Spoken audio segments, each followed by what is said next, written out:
La vieille ville du Caire. Le cœur millénaire de la cité est aujourd'hui encore le centre religieux de la métropole égyptienne.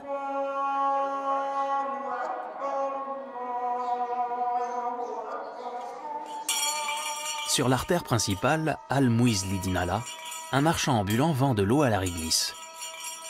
Une boisson traditionnelle connue aussi sous le nom de coco, très désaltérante.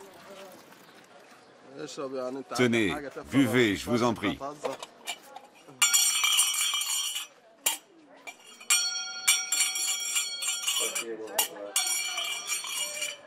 C'est ici, dans les quartiers de Gamaliya, El Mouski et Darb El Armar, que vibrait le cœur du Caire, jadis la plus importante ville marchande d'Orient.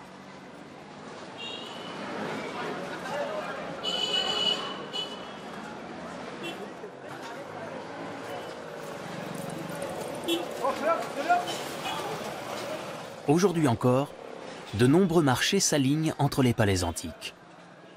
Le plus connu et le plus ancien est celui de Khan el Khalili.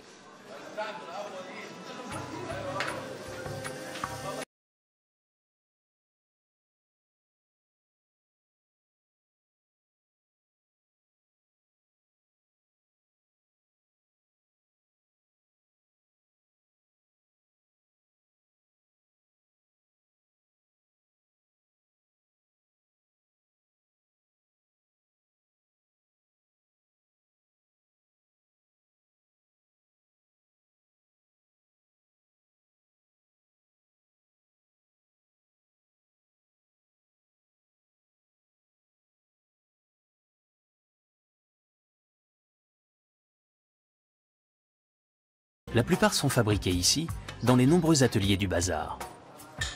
Car le Khan el Khalili est un marché d'artisans. Quant aux clients, ce sont surtout des touristes. Regarde, c'est le genre de lampe dont je te parlais.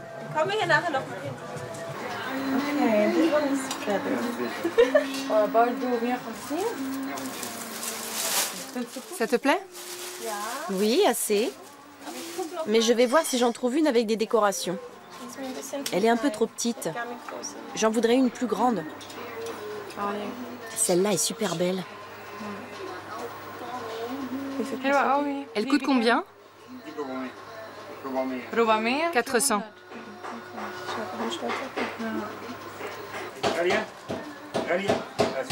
C'est trop? C'est un peu cher, non? 350? À 350 livres, soit 40 €, le marché est conclu. Dans une rue adjacente, une fenêtre richement ornée attire le regard. C'est la boutique du dinandier Atef Erza.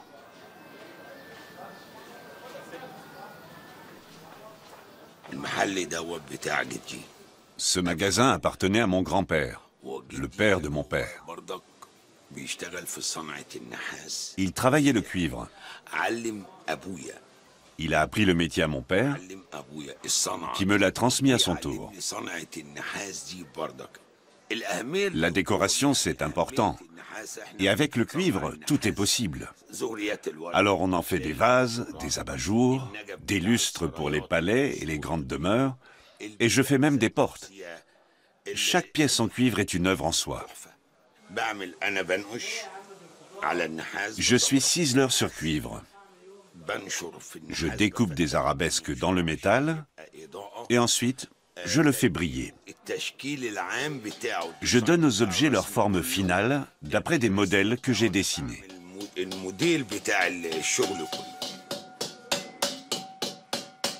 Comme presque tous les artisans du marché, Atef a son atelier juste à côté du magasin.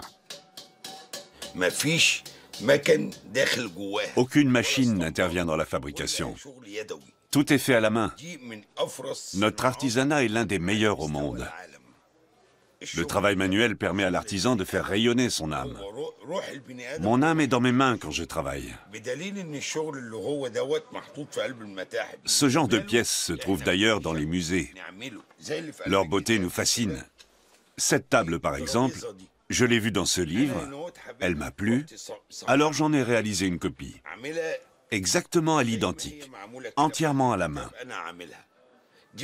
Cette qualité, On ne peut l'obtenir que manuellement. C'est du travail égyptien. S'il y a un pays où on fait tout à la main, c'est bien l'Égypte. Les pyramides en sont la preuve. Elles ont été bâties à la main. Le Nil aussi, il a été canalisé par les hommes, un ouvrage fait main. L'Égypte est la mère du monde. Atef grimpe toujours plus haut dans ce labyrinthe que constituent les vieilles maisons du bazar. Il va rendre visite à ses collègues. Ici, chacun a sa spécialité. Le jeune Ahmed Taha incruste du fil d'argent dans du bois d'ébène.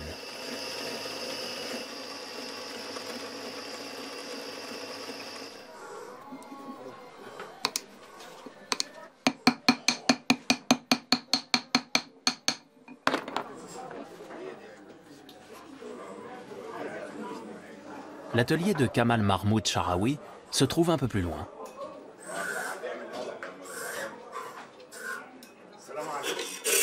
Kamal sculpte des bijoux et des chapelets en os de dromadaire.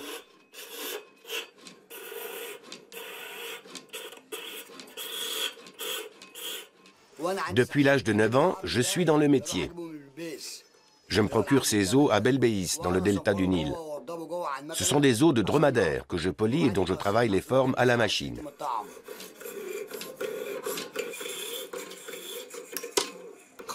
Cette fraiseuse a dans les 70 ans.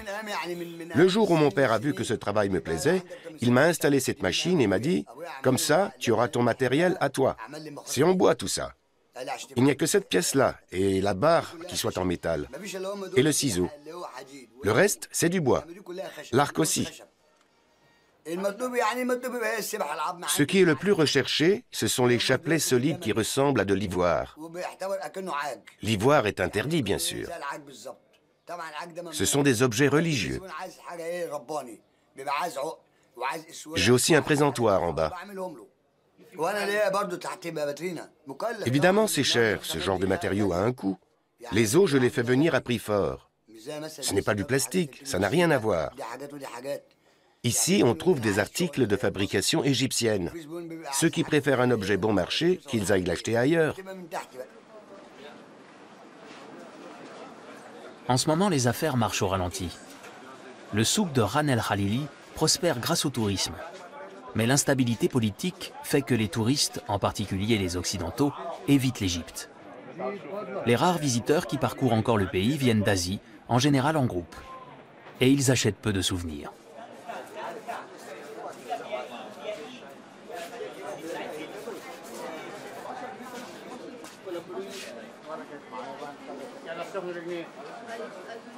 L'écrivain kérote Gamal El-Ghitani connaît le bazar comme sa poche.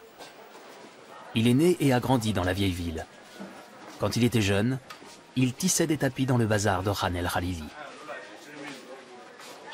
Les 2 années que j'ai passées ici ont été les plus belles de ma vie, car je travaillais avec de vrais artistes.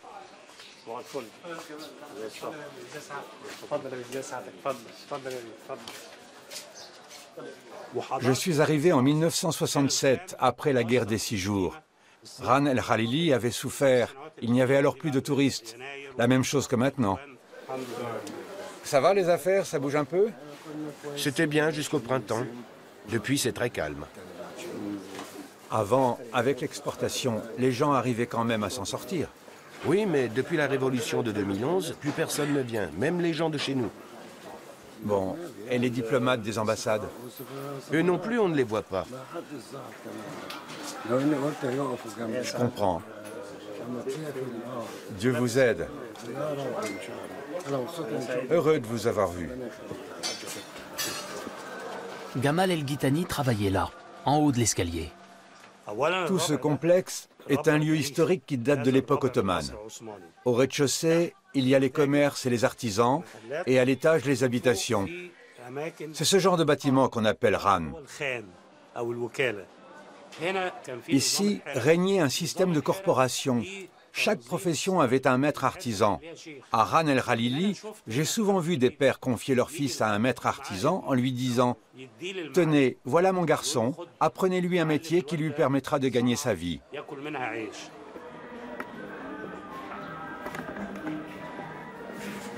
Il est où ta mère? Tamer vient un peu plus tard aujourd'hui. Il sait qu'il peut compter sur moi. J'aidais déjà son père avant. Je l'aidais pour la gestion. Quelles sont vos dernières créations? Tamer a réalisé ses nouvelles pièces. C'est une table, n'est-ce pas? C'est un tablier de backgammon. Et Abdallah Sissi, le fabricant de lampes? Abdallah, que Dieu ait son âme. Sa fille Zina n'a pas sa boutique ici, mais en ville. Et ça marche bien. Et Hassan Sissi? C'est mon oncle. Votre oncle? Tout à fait. La famille Sissi est spécialisée en marqueterie. Ayman Sissi préfère travailler les matières naturelles, même si le plastique est de plus en plus utilisé dans ce domaine. Je vais vous montrer la différence quand je travaille avec des matériaux naturels et avec du plastique. Voici de l'os de chameau. Je le coupe en tout petits morceaux que j'utilise pour certaines incrustations. Quand la pièce doit être réalisée exactement à l'ancienne. Et voilà du plastique. Il est collé d'un seul bloc sans avoir à assembler les pièces une à une.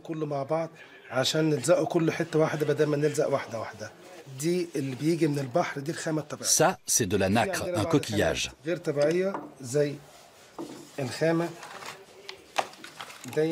Parfois, nous travaillons aussi des matériaux comme le plastique à la main. Du coup, c'est une pièce que je peux vendre pas cher, mais ce n'est pas la même qualité. Malgré les explications détaillées d'Ayman, il faut avoir l'œil pour discerner le vrai du faux, surtout dans la pénombre du marché.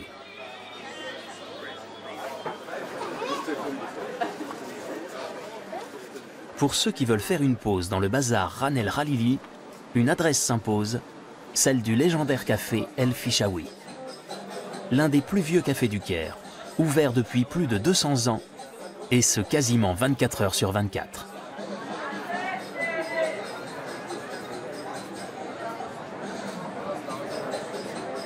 Gamal El Ghitani y a ses habitudes.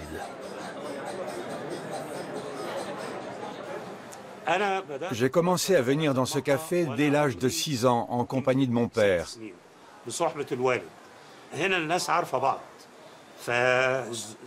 Tout le monde se connaissait ici. Les clients pouvaient être des marchands, des habitants du quartier, des intellectuels, un comédien qui, après sa représentation au théâtre, avait envie de prolonger la soirée, parce qu'au Caire, il n'y a qu'un seul endroit pour passer un bon moment, le café El Fishawi. On pouvait aussi venir y tenter sa chance. Un nouveau venu en ville en quête d'un gagne-pain pouvait rencontrer ici quelqu'un d'utile. Encore une chose, et pas des moindres. Jusque dans les années 70, aucune femme n'allait au café nulle part dans tout le pays, sauf au El Fishawi. C'était indécent une femme dans un café. Les cafés, c'était une affaire d'hommes. Le café El Fishawi était bien le seul café où la présence d'une femme ne choquait pas. Le client le plus célèbre était sans conteste l'écrivain kérote Naguib Mahfouz, lauréat du prix Nobel de littérature et décédé en 2006. Les cafés constituent l'univers de Naguib Mahfouz.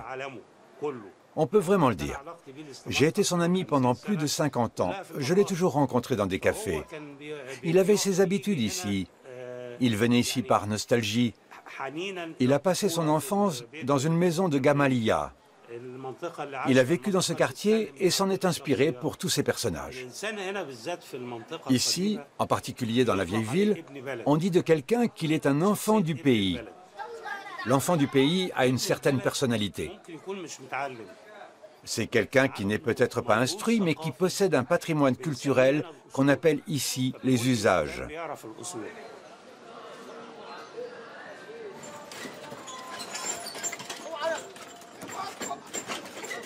À Gamaliya, Darb El Ahmar et El Mouski, les vieux quartiers qui entourent le marché, les cafés sont moins légendaires. Les moyens de transport parfois archaïques, mais les rues très animées. C'est ici que les kérotes font leurs courses, car l'offre abondante de marchandises en tout genre ne s'arrête nullement aux portes du Ran El Khalili. En fait, toute la vieille ville est un énorme bazar.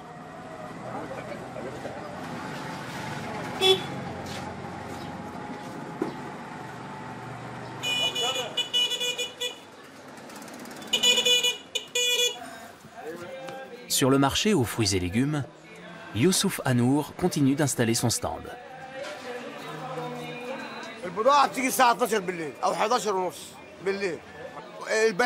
Les marchandises arrivent entre 23 h et minuit. Tout le monde va se coucher après la prière du soir, mais moi, je reste éveillé. J'ai l'éclairage de la rue pour réceptionner la marchandise. Mais une livraison peut aussi arriver à 3 h du matin, ça dépend du transport. Je décharge et je distribue. 5 ou 10 cagettes de tomates pour un tel, des oranges pour un autre, 20 laitues pour ce bon monsieur Mohamed Sakina, si serviable. Il ne dit jamais non quand on a besoin de quelque chose.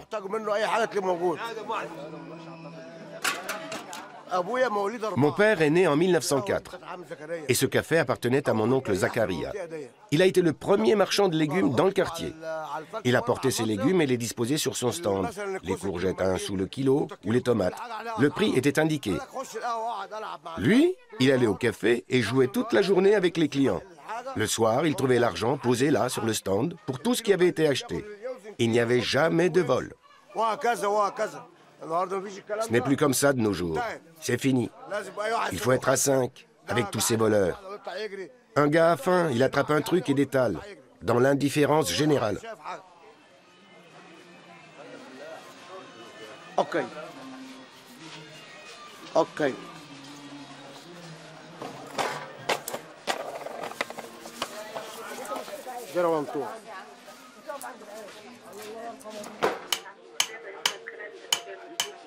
Quelques rues plus loin, les marteaux résonnent.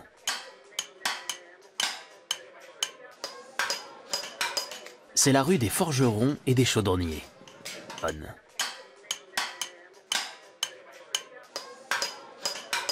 C'est la rue des forgerons et des chaudronniers. Ici, on peut acheter tout l'équipement nécessaire pour ouvrir un café.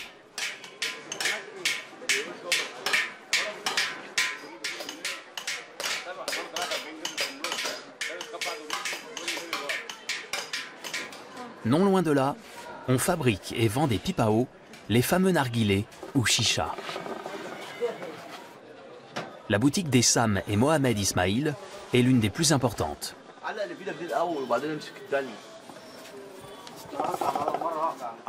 Accroche celui que tu as dans la main. Regarde ce qui manque et complète les rangées.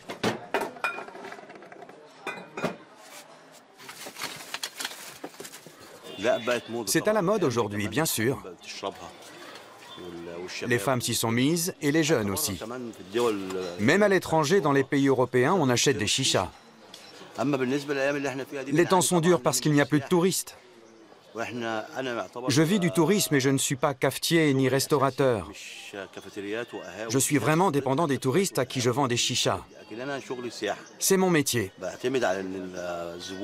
Je compte sur le client européen qui va acheter les modèles métalliques d'une seule pièce, ou juste la bouteille, ou une chicha complète. Je les achète finis. Mais les chichas, personne ne les fabrique entièrement. Les ateliers, il y en a tellement, c'est impressionnant. Les pièces sont fabriquées dans 5 ou 6 endroits différents. Et l'assemblage se fait ailleurs. Cette partie supérieure, là, le bec de la chicha, on la passe à la fraiseuse. Fabrication, commercialisation, le produit passe par beaucoup d'étapes. Dans un atelier, dans une verrerie par exemple, on trouve entre 400 et 500 ouvriers. À cela s'ajoutent ceux qui emballent les marchandises, ceux qui les transportent, etc.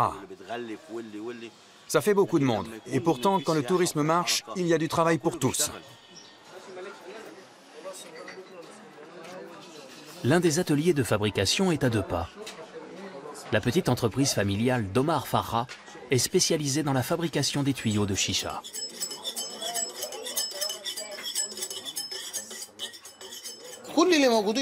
Tous ceux qui m'entourent sont mes frères, mes neveux, mes amis. Nous sommes tous proches. Alors on veille les uns sur les autres. Il faut que ceux avec qui tu travailles t'apprécient et te soient fidèles.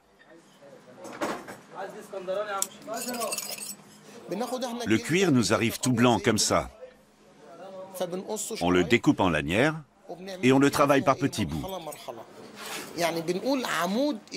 Une chicha fonctionne bien si le tuyau est parfait.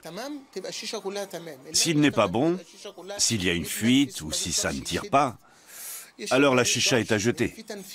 Tout doit être impeccable dans une chicha. Aucun ordinateur ni aucune machine ne peuvent intervenir dans la fabrication du tuyau. Même les Chinois ne s'y risquent pas, eux qui se sont mis à tout. La bombe atomique, d'accord, ils peuvent le faire. Mais l'artisanat, le produit égyptien, ça, non. Ils n'y arriveront pas. Les rues médiévales de Gamaliya sont le lieu de travail d'Ashraf Farmi. Il est responsable des monuments historiques dans ce quartier où il connaît tout le monde.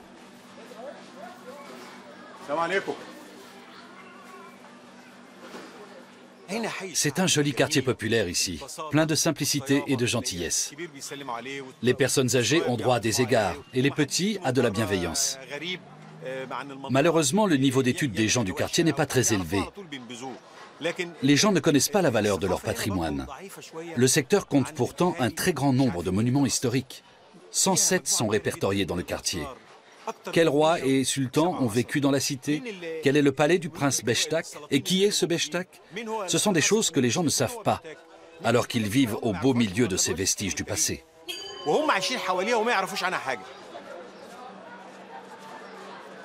Ashraf Farmi ne se lasse pas de raconter aux habitants du quartier quels trésors les entourent. Comme le palais de Beit as-Soueimi, un palais de marchands du XVIIe siècle entièrement restauré.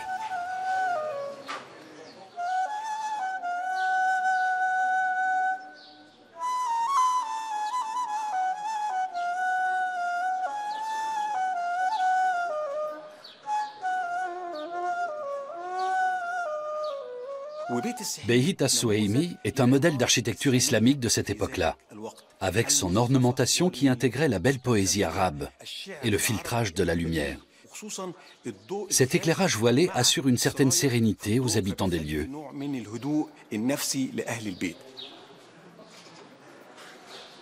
Le vert coloré contribue également à l'ambiance harmonieuse du lieu.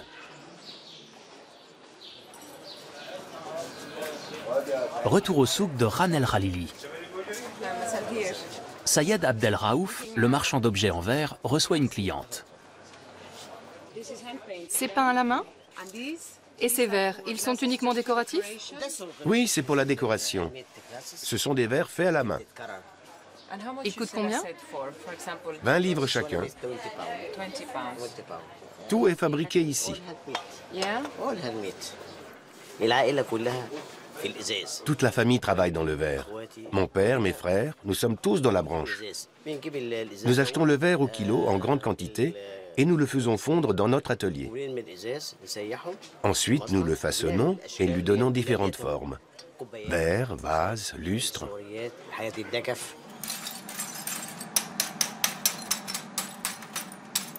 À cause de la pollution qu'ils engendrent, les ateliers de soufflage ont été contraints de quitter le bazar pour s'installer en périphérie de la ville. Ici, il n'y a plus que 3 ateliers. Seuls 6 artisans y travaillent. C'est un problème. S'il arrive quelque chose à ces 6 gars, il n'y aura plus personne pour faire le boulot. On n'apprend plus le métier. Un jour viendra où on ne trouvera plus un seul artisan. Prenez le cuivre.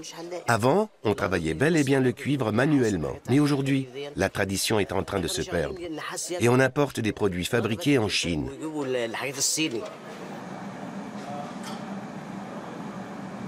Du verre mouski. C'est ainsi qu'on appelle ces verres colorés, encore fabriqués à la sueur et au souffle d'une poignée d'hommes.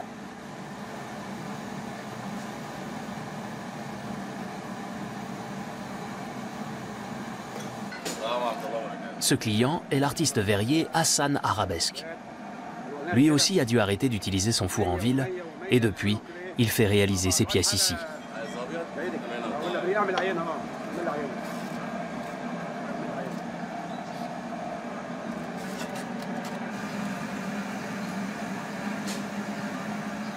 Hassan Arabesque vit en périphérie de la vieille ville.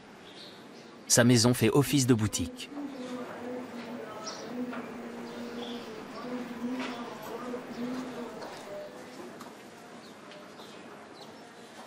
Avec sa femme, il a aménagé avec grand soin la présentation de ses pièces.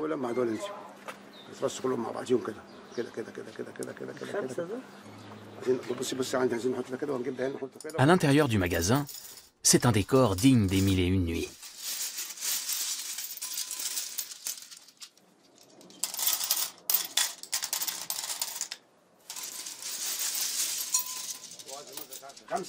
Le fils et le petit-fils d'Hassan passent parfois donner un coup de main.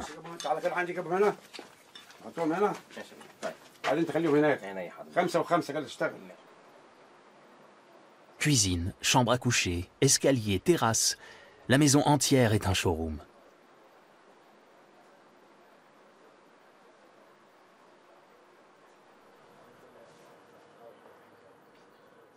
Le souffle de l'homme est créateur. Je prends ma respiration et je souffle.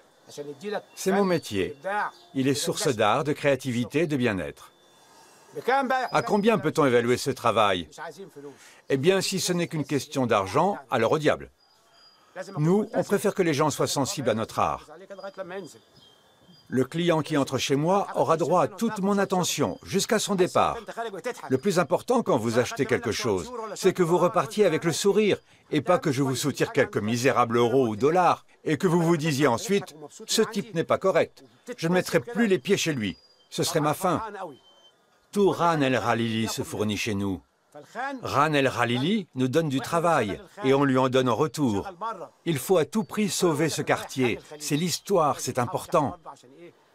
Les lieux comme la mosquée Al-Hussein, Ran El Khalili ou le café Fichaoui, c'est ce qui fait notre âme.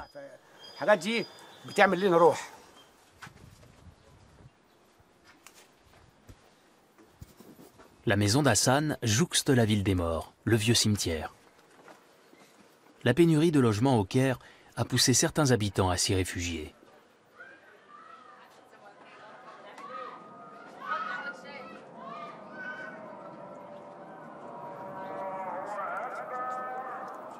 Même si aucune tombe n'a été ajoutée depuis longtemps, Hassan a déjà préparé la sienne. J'ai fait inscrire mon nom dessus pour l'éternité. Hassan Arabesque est mort, mais Hassan Arabesque vit toujours. Il ne mourra jamais, il est dans l'histoire.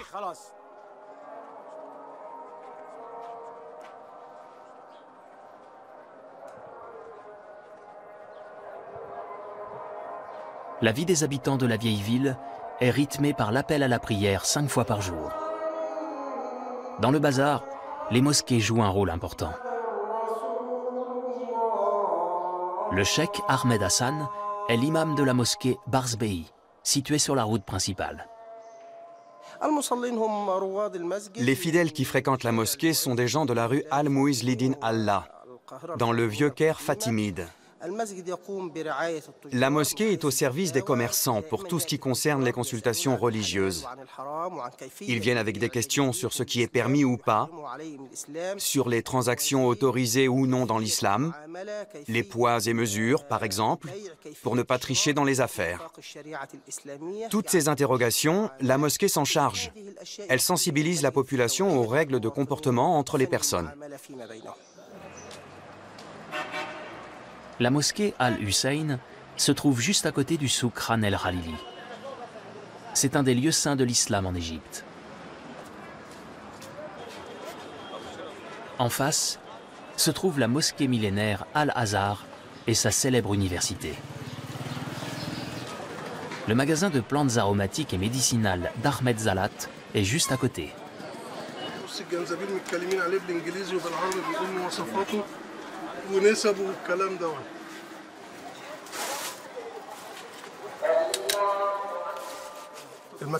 Cet endroit est empreint de spiritualité.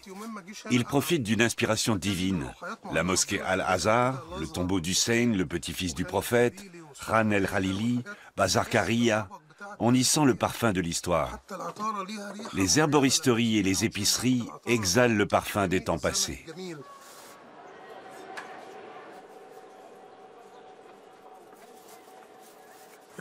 Les herbes chez nous, c'est aussi vieux que le monde. En Égypte, on dit « Si les herbes ne vous font pas de bien, Elles ne vous font pas de mal non plus. Je compose avec environ 36 000 plantes. Je dois connaître les propriétés de chacune. Le traitement par les plantes dépend de la confiance que la personne a dans les plantes. Celui qui est convaincu que les plantes vont le guérir se remettra d'aplomb, même si je ne lui donne pas grand-chose.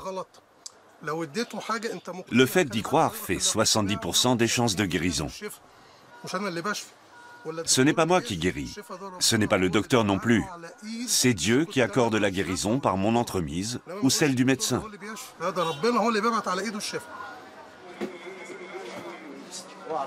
Non loin de là, sur le marché aux épices, appelé Hamzaoui, les clients trouvent toutes sortes d'herbes, utilisées aussi bien dans la cuisine que pour se soigner.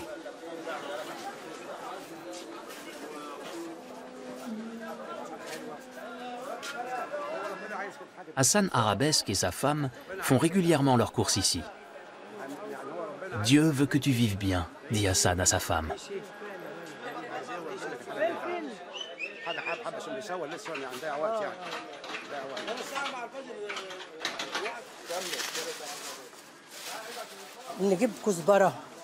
On prend de la coriandre, du poivre, du cumin. Pour farcir un citron, on l'ouvre et on le remplit de sel, de safran et de céleri. C'est comme ça qu'on fait. Chaque galerie est consacrée à un commerce spécifique. Hamzaoui, c'est le coin des herboristes et des marchands d'épices. Saga, ce sont les orfèvres. Gourilla, les vêtements.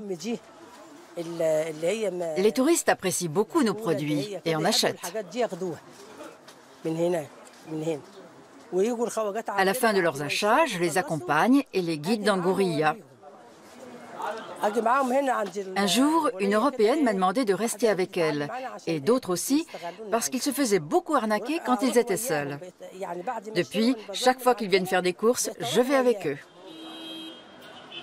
Le quartier de Gourilla doit son nom à la grande mosquée El Gouri à l'entrée du quartier. Le cheikh Hassan est venu commander un nouveau couvre-chef, un imam sarik, le chapeau des imams. Dans l'atelier d'Ahmed Mohamed, les tarbouches sont faits sur mesure.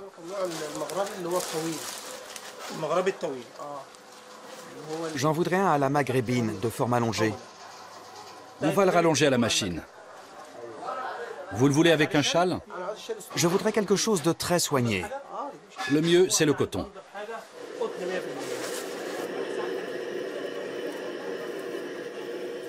Chez Ahmed Mohamed, le client peut assister à la confection de son chapeau et demander des retouches au moment de l'essayage.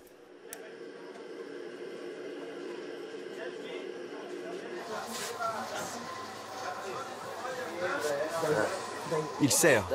Il sert? Pas de problème. Voilà. Il est exactement comme vous l'avez souhaité, non?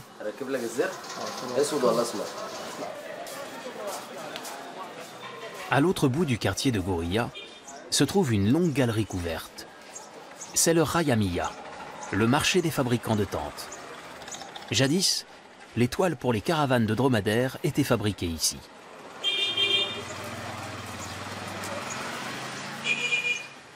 Aujourd'hui, les patchworks cousus à la main sont une des spécialités du marché. C'est sans nul doute Tarek El Safti qui vend les plus belles pièces. Tapis, housses de coussin et nappes colorées. Les patchworks exigent un coup d'œil, du discernement et du doigté. Ce genre de travail requiert beaucoup de réflexion pour bien assembler les pièces, agencer les teintes. Cela demande une grande concentration. Ce sont les couleurs qui font toute la beauté de l'ouvrage.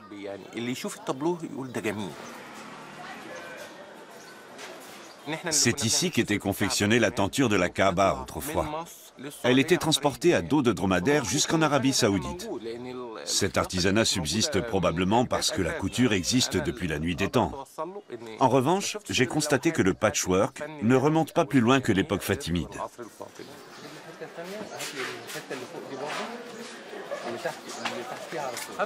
Tarek El Safti se bat lui aussi pour faire vivre son commerce. Mais heureusement, il peut compter sur une clientèle fidèle, notamment parmi les étrangers vivant au Caire, pour qui il travaille sur commande.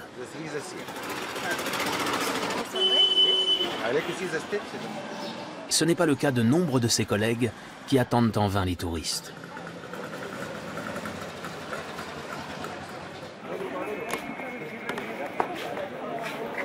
Le long de la rue Mouski, en revanche, il y a toujours foule. Elle croise Al-Mouizli Dinala, l'ancienne rue principale du Caire. Ici, les Kairotes achètent des vêtements et du tissu. Moubarak Rizk, le marchand de dromadaires, vient environ une fois par mois. Et c'est un as du marchandage.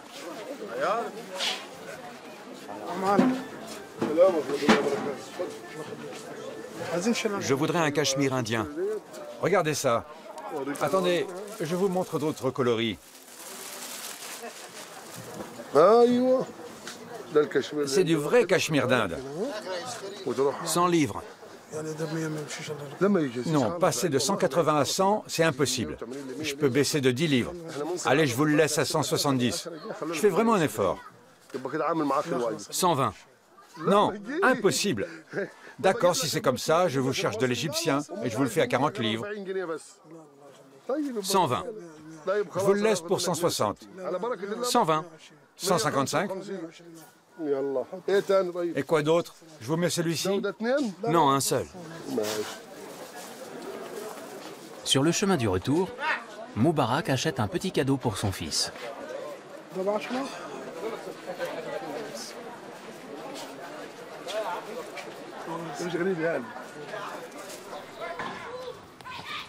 C'est ici que travaille Moubarak, sur le marché aux dromadaires, à Birkesh, à la limite occidentale de la ville. Les animaux vendus viennent du Soudan ou de Somalie. La plupart sont destinés à la boucherie.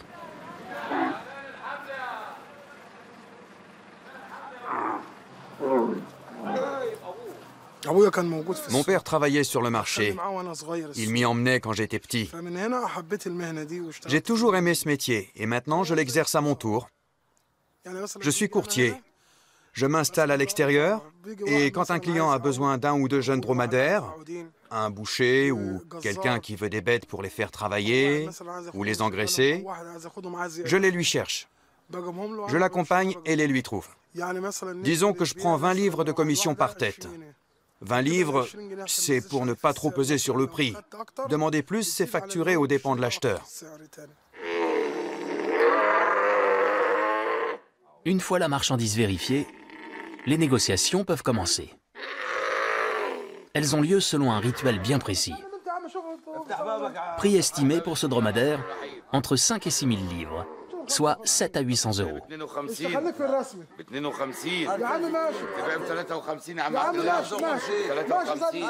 C'est seulement quand le vendeur, l'intermédiaire et l'acheteur se serrent la main en même temps que la vente est conclue.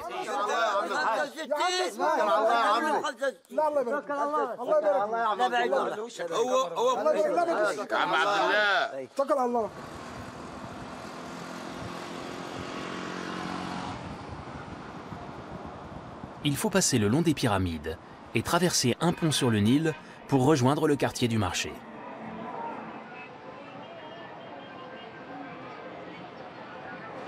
La place Hussein baigne dans une lumière de soleil couchant.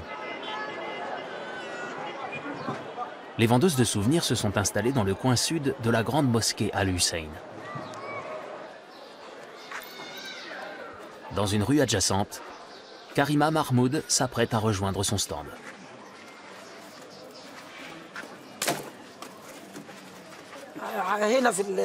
J'habite là-bas, dans la rue derrière nous. Le soir, je range tout, je ferme mon stand et je rentre chez moi à pied. Et le matin, je reviens à mon stand. Je viens et je pars quand je veux, comme j'en ai envie.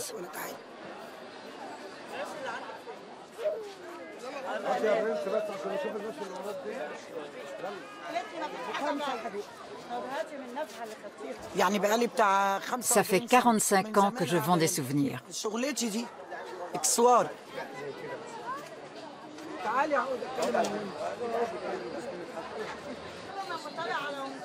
Pour Karima, c'est en général en fin de journée que les affaires sont les meilleures.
Là-bas, au pied de la grande mosquée, Karima va vendre ses souvenirs une bonne partie de la nuit.